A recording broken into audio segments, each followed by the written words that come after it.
ওম কৃষ্ণায় নম। এক ভালপোৱা মৰমৰ এক প্ৰেমৰ সম্বন্ধৰ কথা ক'ব খুজিছোঁ। যেতিয়া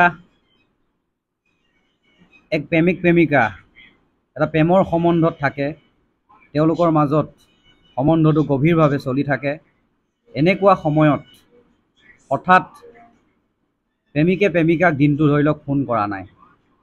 হঠাৎ প্ৰেমিকাই প্ৰেমিকক ফোন কৰিলে আৰু সুধিলে, তুমি ক'ত আছা, কি কৰিছা আৰু কাৰ লগত আছা, বা ক'লৈ গৈছা, কাৰ লগত গৈছা। এই প্ৰশ্নবোৰ যেতিয়া প্ৰেমিকাই প্ৰেমিকক কৰে, তেতিয়া প্ৰেমিকজন অশান্ত হৈ পৰা দেখা যায়। কিন্তু প্ৰেমিকাই তেখেতক সন্দেহ কৰি কথাবোৰ নকয়, এক মৰমৰ আৱেগত এই কথাবোৰ কয়। কিয়নো তেখেতে আপোনাক ভাল পায় বাবে আপুনি যাৰ লগত গৈছে, য'লৈ গৈছে, য'তে আছে, যি কৰিছে, যাতে ভালদৰে থকাটো বিচাৰে, বা কাৰোবাৰ লগত যদি গৈছে তেতিয়া সুৰক্ষিতভাৱে যাতে আপুনি গৈছেনে, আপুনি যিজন ব্যক্তিৰ লগত গৈছে তেওঁৰ লগত গ'লে আপুনি সুৰক্ষিত নে, এই কথাবোৰ চিন্তা কৰি আপোনাক এনেদৰে প্ৰশ্ন কৰে।